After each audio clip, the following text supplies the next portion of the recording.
May 5th, 1943, 03:47 hours.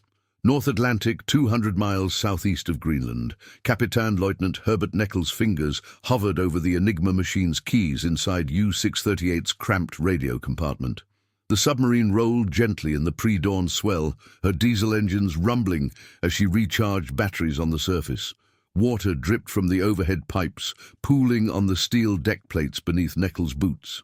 Through the open conning tower hatch, he could hear the lookouts' muffled voices scanning the horizon with Zeiss binoculars, their breath forming clouds in the frigid air.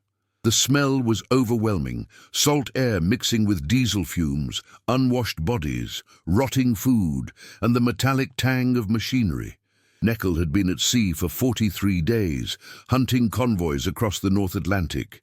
His crew of 44 men moved through the submarine's narrow passages like ghosts, their faces pale from weeks without sunlight, their eyes hollow from interrupted sleep and constant tension. The boat stank of sweat and fear, but it was home. "Message encoded, Herr Kaleo," the radio man announced, adjusting his headphones. Bunkermat Werner Schmidt had transmitted hundreds of messages during the war, each one brief, what headquarters called Kurzsignale, squirt transmissions lasting mere seconds. Schmidt was 22 years old, from Hamburg, trained at the Kriegsmarine radio school in Flensburg. He believed in the system, trusted the technology. The submariners believed these lightning-fast bursts disappeared into the atmospheric noise of the high-frequency bands, untraceable and safe. The doctrine came from Admiral Dönitz himself, reinforced through months of operational experience. Traditional British direction-finding equipment required continuous transmissions lasting 30 to 60 seconds to achieve accurate fixes. The Kurzsignale procedure compressed position reports, weather observations, and tactical updates into encrypted bursts lasting 4 to 8 seconds.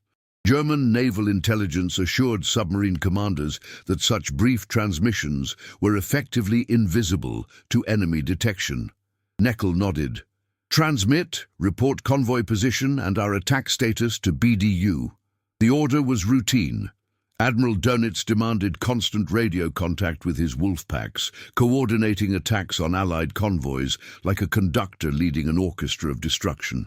The centralized command structure gave German U-boats their deadliest advantage, allowing dispersed submarines to converge on targets with precision timing.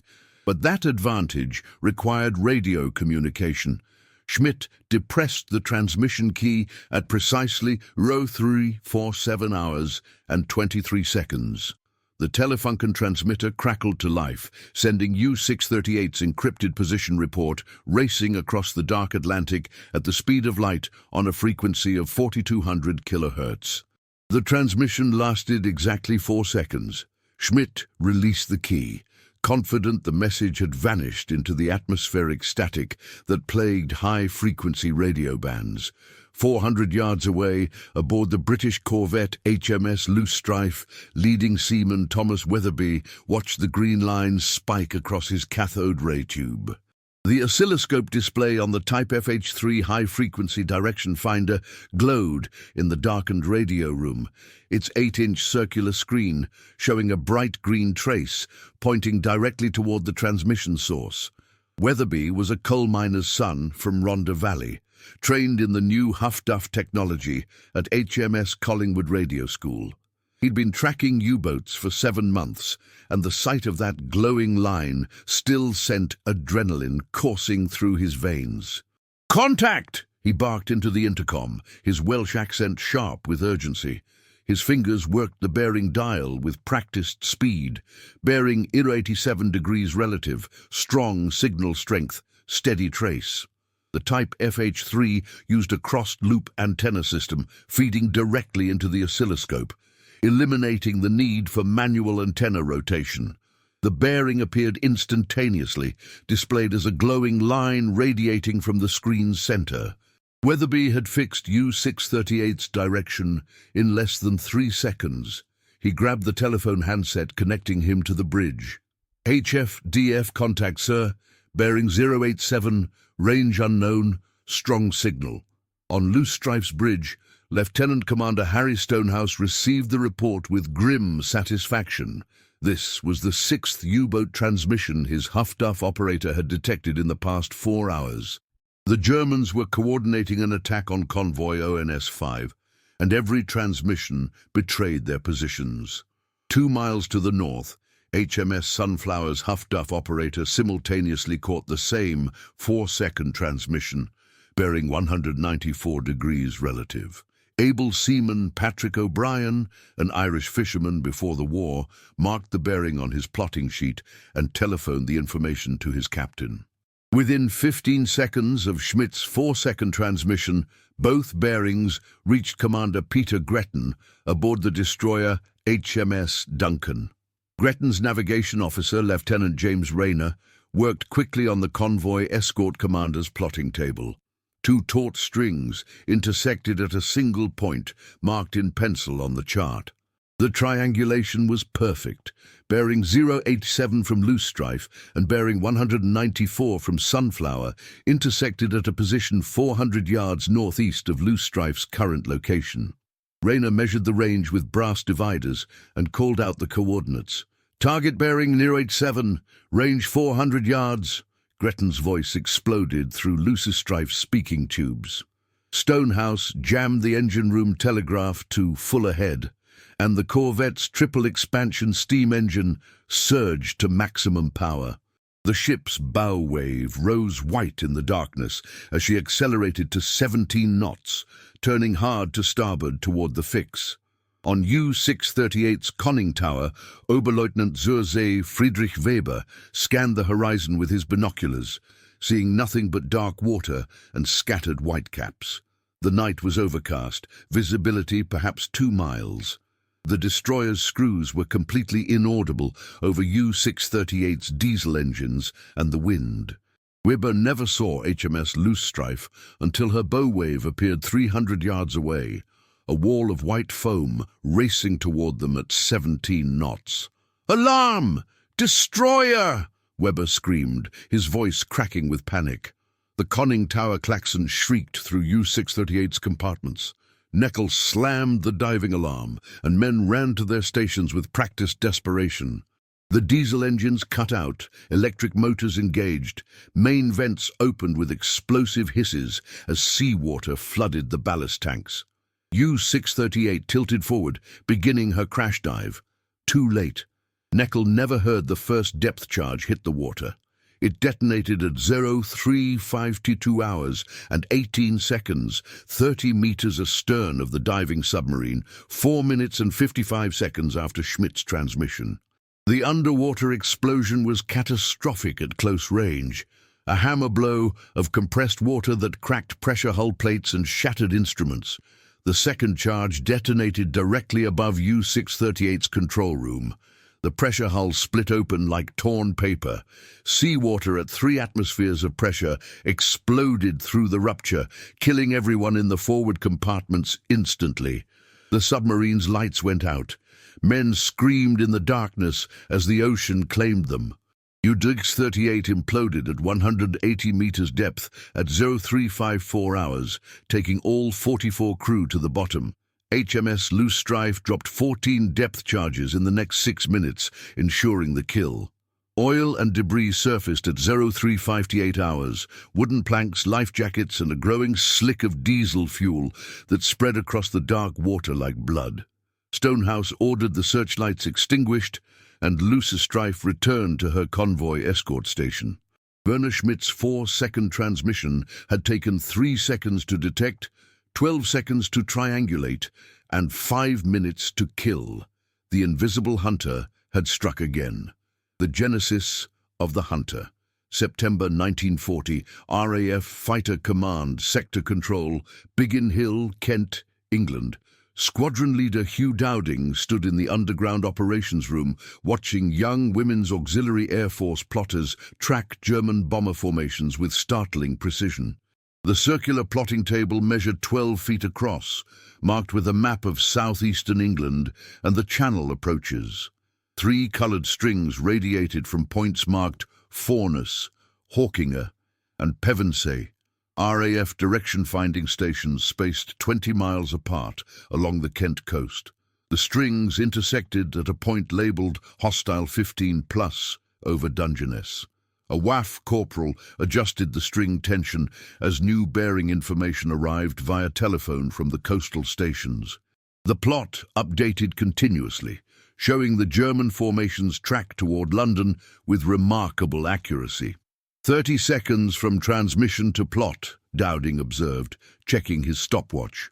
RAF fighters broadcast their positions automatically every minute using a device called pipsqueak, a 14-second tone that direction-finding stations could track without the pilot saying a word.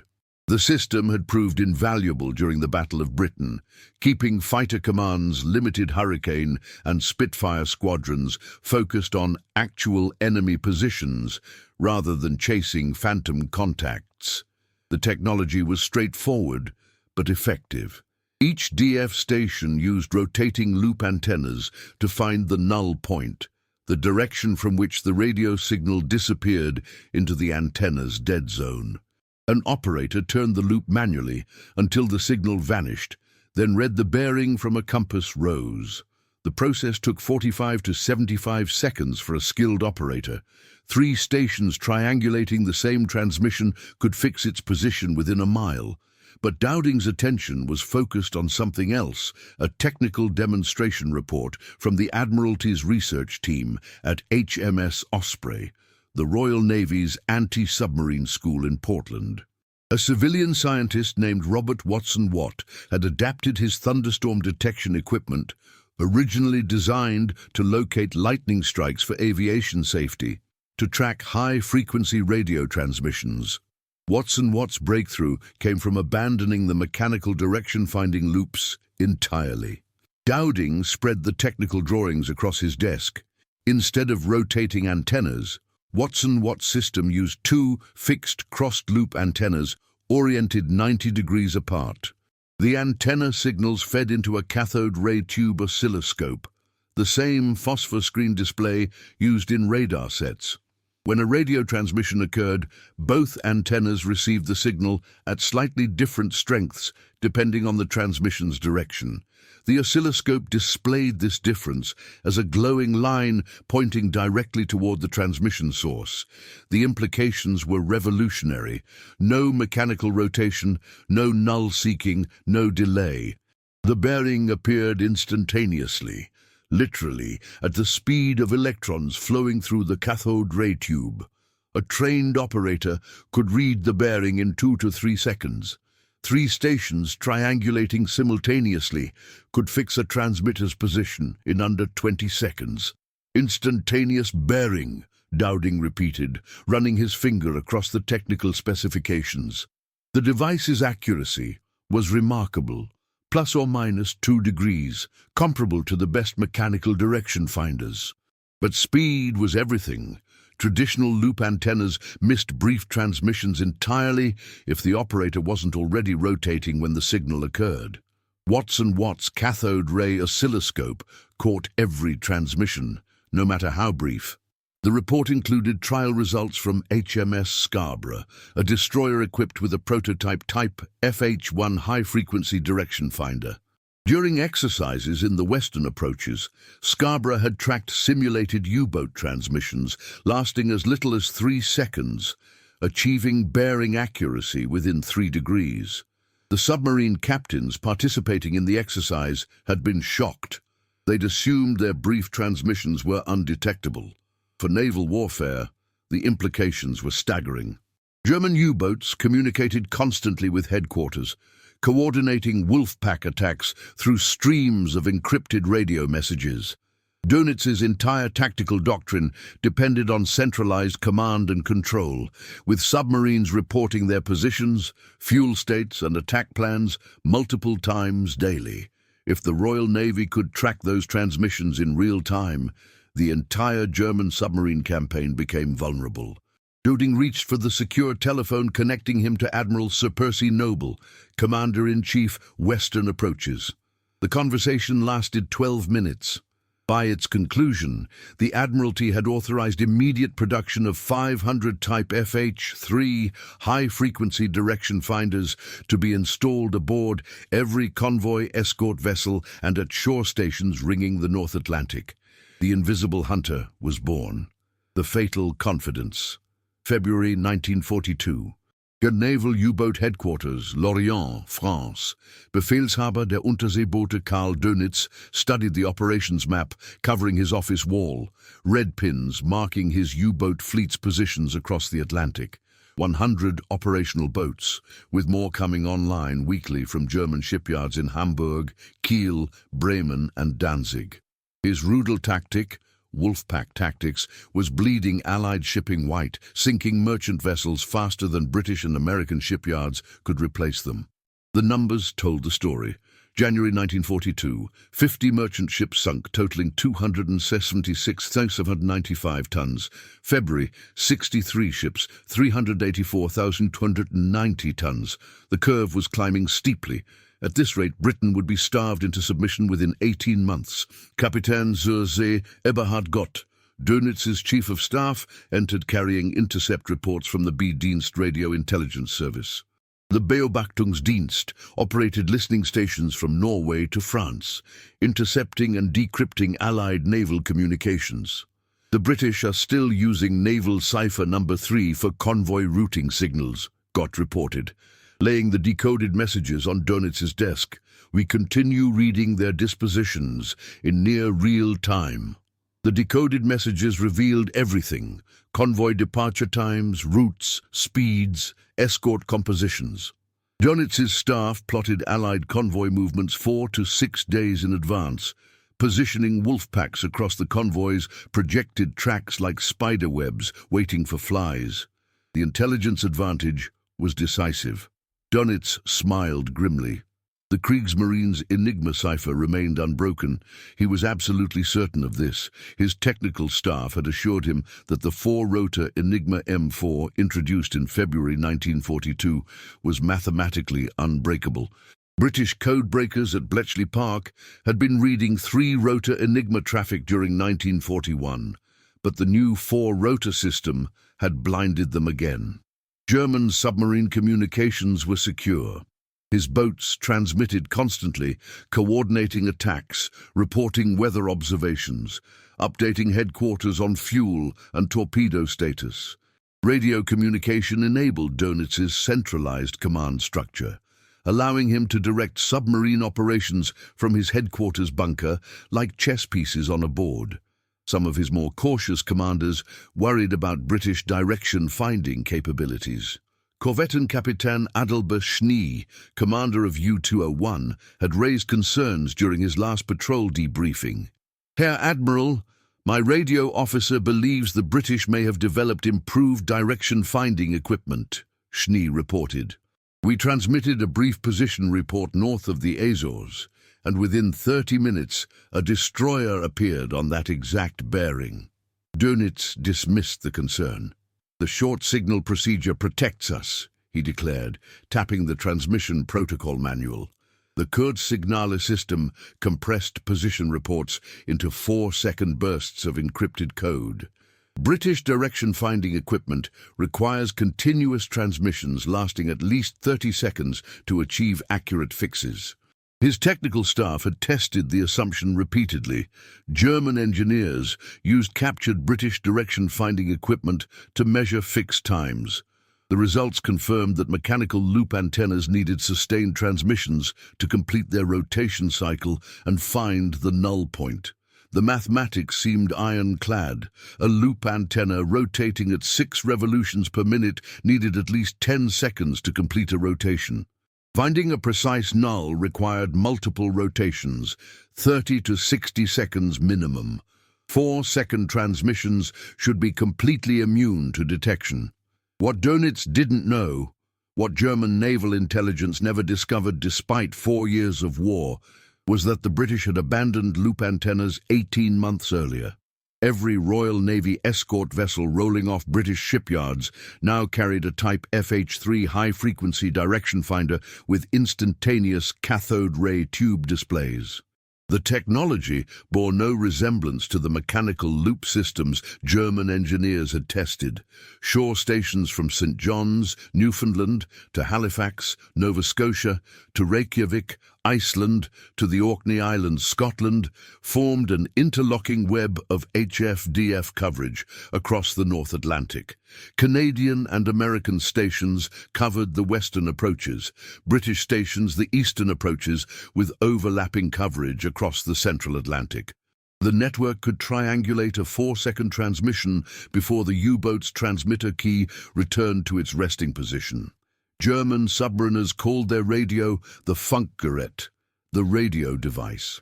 Allied sailors had a different name for what happened when a U-boat transmitted. They called it ringing the dinner bell, the Web of Whispers, April 1943.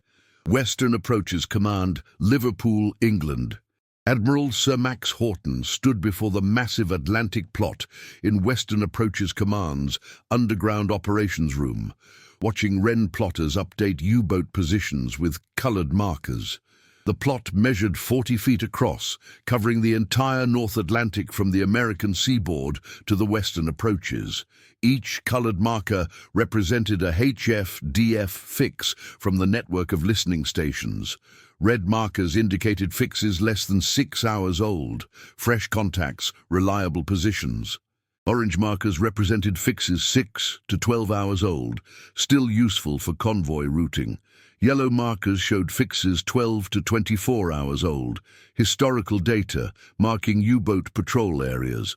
The plot was updated continuously as telephone and teletype reports arrived from shore stations and escort vessels. The system was breathtaking in its scope. Shore stations operated around the clock, staffed by hundreds of Wren operators and Royal Navy radiomen.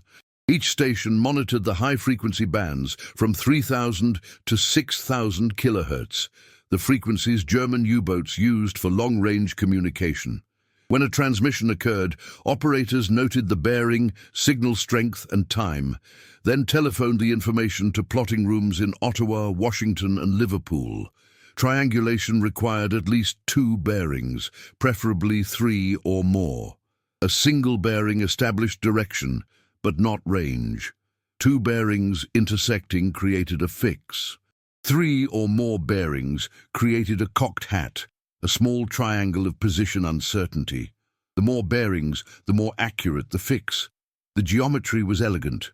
A U-boat transmitting from the mid-Atlantic might be heard by stations in Newfoundland, bearing 120 degrees, Nova Scotia, bearing 095 degrees, Iceland, bearing 240 degrees, and Scotland, bearing 260 degrees. 4 bearings intersecting created a position fix accurate to within 5 miles. If escort vessels in the area also caught the transmission, the fix tightened to within hundreds of yards. Captain Peter Gretton entered the operations room carrying convoy disposition reports. He commanded Escort Group B7, 7 destroyers, frigates, and corvettes assigned to protect Convoy ONS-5. Convoy ONS-5 is entering the air gap, Gretton reported, indicating the mid-Atlantic region beyond the range of land-based aircraft. 42 merchant ships loaded with steel, grain, and war material steaming eastward toward Liverpool at 7 knots. Horton studied the red markers clustering ahead of ONS-5's projected track. 17 U-boats, Gruppe Star, were converging on the convoy's route. The German submarines were reporting their positions to BDU headquarters multiple times daily, and every transmission lit up the HF-DF network like Christmas lights. 3 months earlier, Horton would have ordered the convoy to divert around the U-boat concentration. Standard doctrine called for routing convoys away from known submarine positions, accepting longer voyages to avoid contact. But April 1943 was different. His escort groups now bristled with Type FH-3 HF-DF sets. At least 2 ships in every group carried the equipment, often 3 or 4. The tactical doctrine had evolved dramatically. When a single escort vessel detected a U-boat transmission, it gave a bearing and approximate range. When two escorts triangulated the same transmission, they created a precise fix. The escort commander could then vector destroyers directly onto the U-boat's position, attacking before the submarine even knew it had been detected. "Route them straight through," Horton ordered, his finger tracing ONS-5's course through the center of the U-boat concentration. His staff officers looked up sharply. Sending a convoy deliberately into a wolf pack seemed suicidal. "The U-boats must transmit to coordinate their attacks," Horton continued, tapping the cluster of red markers. "Every transmission is a target. We're going to kill them." The doctrine had shifted from defensive convoy protection to offensive submarine hunting. Put the convoy under the U-boat's nose, force them to attack, and when they radioed their positions to coordinate the assault, vector destroyers onto those transmissions and slaughter them.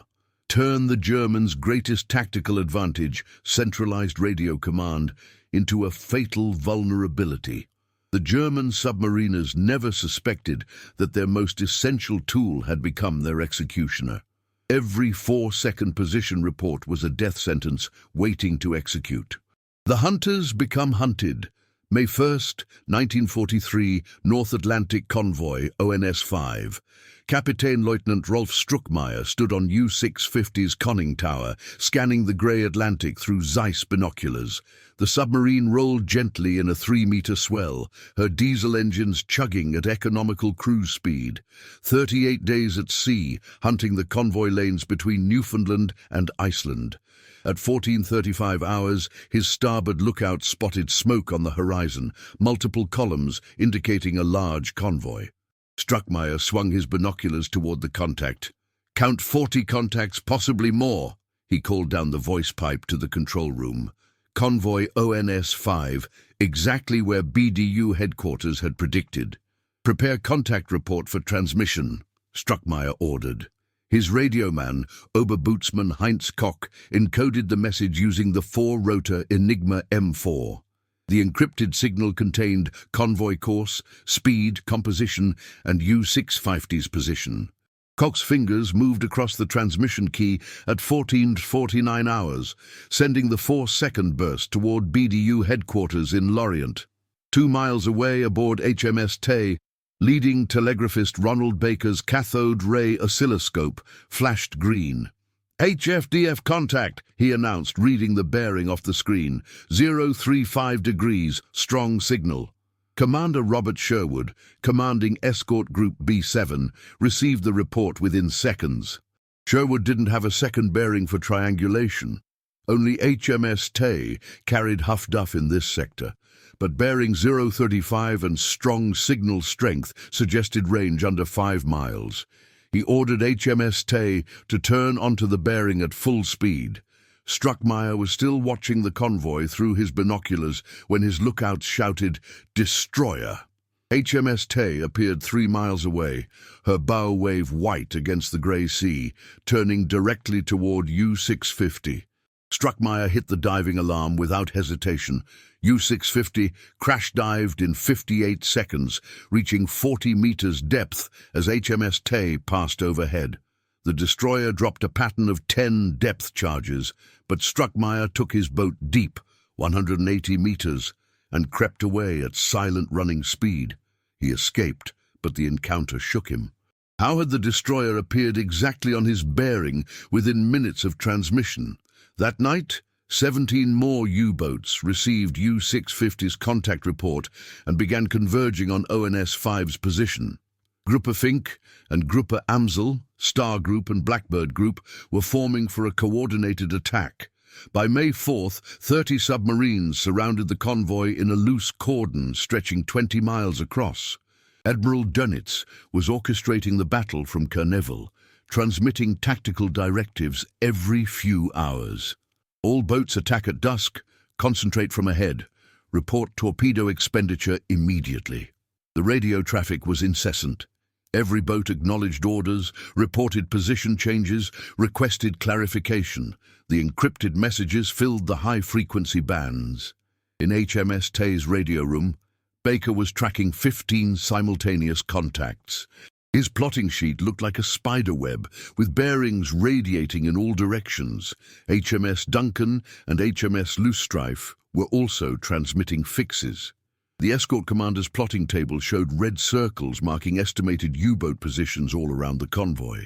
The Germans had no idea they were surrounded by an invisible net of radio surveillance. Every transmission betrayed their positions with devastating precision. Black May, May 4th, 1943, 2145 hours, North Atlantic. The attack began after sunset, with U-boats penetrating ONS-5's escort screen under cover of darkness. Captain Lieutenant Ulrich Volkers in U-125 fired a 3-torpedo spread at 2156 hours, hitting the merchant ship Harbury amidships. The explosion lit the night sky orange, and the convoy erupted into chaos. Within 30 minutes, 6 more merchant ships were torpedoed. North Britain, Wentworth, Bristol City, Harbury, McKeesport and Selvistan were burning or sinking, their crews abandoning ship into the freezing Atlantic. Star shells burst overhead as escorts searched for the attackers. But the escorts weren't just defending anymore, they were hunting. Every U-boat that transmitted a torpedo damage report gave away its position. U-125's radioman sent a 4-second burst at 2203 hours. 2 hits, 1 freighter, remaining submerged. HMS Oribe's Huff-Duff operator caught the transmission, bearing 215 degrees. HMS Duncan caught the same transmission, bearing 164 degrees. The 2 bearings intersected 3,000 yards astern of the convoy. Commander Gretton vectored HMS Oribe toward the fix at 28 knots. Lieutenant Commander J.C.A. Ingram commanded HMS Oribe, a tribal-class destroyer with 36 depth charges in her racks. His ASDIC operator gained contact at 200 yards, solid echo, submarine-sized. Ingram ran in for the attack. U-125 never saw the destroyer coming. Volkers was at periscope depth, trying to maneuver for another attack. The first pattern of 10 depth charges detonated around the submarine at 22 and 37 hours. The explosions cracked U-125's stern gland seals, and seawater poured into the motor room. Volkers tried to go deep, but his boat was flooding. HMS Oribe fired a creeping barrage. 60 depth charges dropped in 3 consecutive attacks over 12 minutes. The final pattern crushed U-125's pressure hull at 160 meters depth. 54 men died. At 3:47 hours on May 5th, U-638 transmitted her attack status, the 4-second burst that cost Neckel and his crew their lives. HMS Loosestrife killed her in 5 minutes. U-531, commanded by Captain Lieutenant Herbert Neckel, no relation to U-638's Neckel, transmitted at 05:12 hours. HMS Sunflower's Huff-Duff operator fixed the bearing, and the frigate's ASDIC picked up the submerging U-boat at 600 yards. 26 depth charges sent U-531 to the bottom with all hands. U-192 transmitted at 06:23 hours. HMS Loosestrife and HMS Sunflower triangulated her position and attacked together, dropping 48 depth charges. U-192 surfaced with severe damage. Her pressure hull cracked. The escorts opened fire with their 4-inch guns. 20 shells hit the submarine before she sank. 17 survivors were rescued. U-630 transmitted at 8:41 hours. HMS Pink caught the bearing and attacked with depth charges. U-630 was damaged but escaped. U-438 transmitted at 10:15 hours. HMS Pelican triangulated with shore stations in Iceland and attacked. U-438 was destroyed. Dawn on May 5th revealed a battlefield.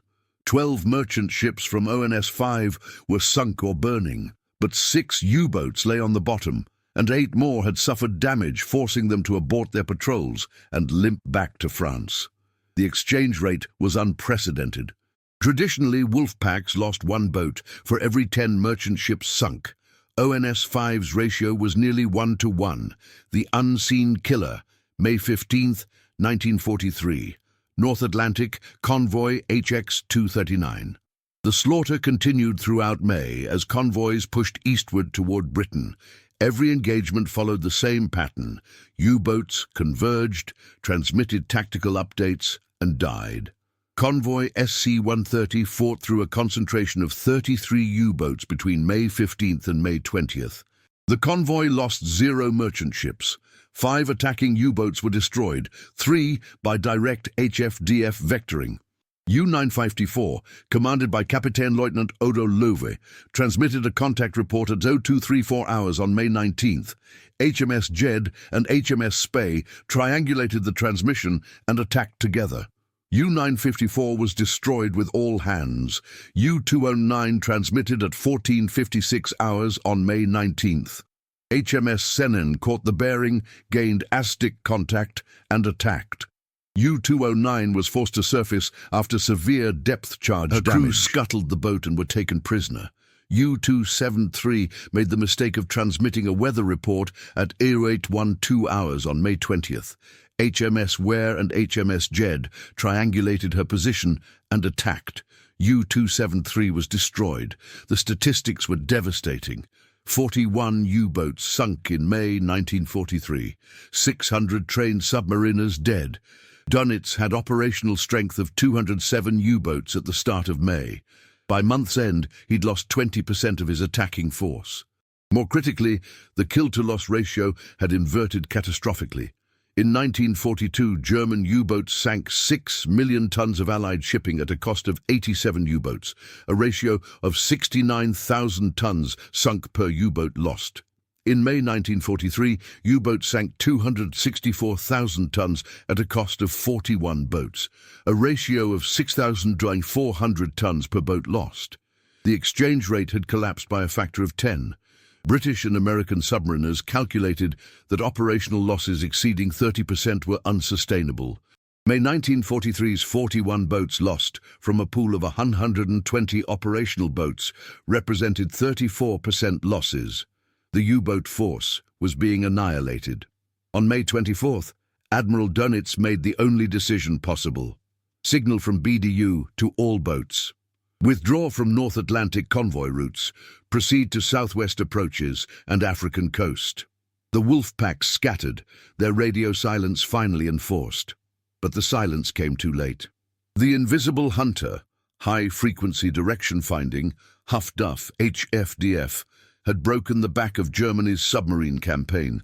The technology remained secret until war's end, its existence unknown to German intelligence despite 4 years of losses. The price of ignorance. June 1943, Kriegsmarine High Command, Berlin. Admiral Karl Dönitz sat across from his technical staff in the austere conference room, demanding answers. 41 boats lost in a single month, nearly 300 trained submariners dead, the operational force depleted to dangerous levels. The statistics were catastrophic. Could the Allies have developed advanced direction-finding equipment? Fregattenkapitän Werner Hartmann ventured. The question hung in the air like cordite smoke. It was the obvious explanation, yet German naval intelligence had no evidence supporting it. Kapitän zur See Eberhard Gott shook his head firmly. Our tests confirm that direction finding requires sustained transmissions of at least 30 seconds to achieve accurate fixes. The German Technical Intelligence Service, Etappendienst, had conducted exhaustive tests using captured British direction-finding equipment. The results were unambiguous. Mechanical loop antennas needed long transmissions. The Kurzsignale procedure protects our boats, Gott insisted. 4-second transmissions should be undetectable. The mathematics supported this conclusion. So what was killing the U-boats? The Germans developed alternative theories, all incorrect. Improved radar explained some losses. British escorts now carried centimetric radar that could detect surfaced submarines at night. Improved ASDIC sonar explained more losses. New active sonar sets had better range and accuracy. The breaking of Enigma codes explained convoy routing changes. All 3 factors contributed to U-boat losses. But the most lethal weapon remained invisible to German intelligence throughout the war. German technical intelligence never captured Type FH-3 equipment, never interrogated Allied radio men about the glowing green lines on their cathode ray tubes, never discovered the shore station network blanketing the Atlantic with instantaneous direction-finding coverage. The failure cost Germany the Battle of the Atlantic. By war's end, HFDF had contributed to 24% of all U-boat sinkings, 246 submarines located, tracked, and destroyed by their own radio transmissions. The technology was elegant in its simplicity and devastating in its effectiveness. Watt's cathode ray oscilloscope displayed bearing information the instant a transmission occurred, eliminating the delay inherent in mechanical systems. Multiple stations triangulating simultaneously achieved accuracy within hundreds of yards, precision unimaginable with loop antennas. The Germans had assumed their enemy's capabilities matched their own understanding of direction-finding limitations. That assumption killed thousands of submariners. In the North Atlantic, Allied convoys sailed unmolested after May 1943. U-boats returned in smaller numbers, operating with extreme radio discipline, but the decisive period had passed.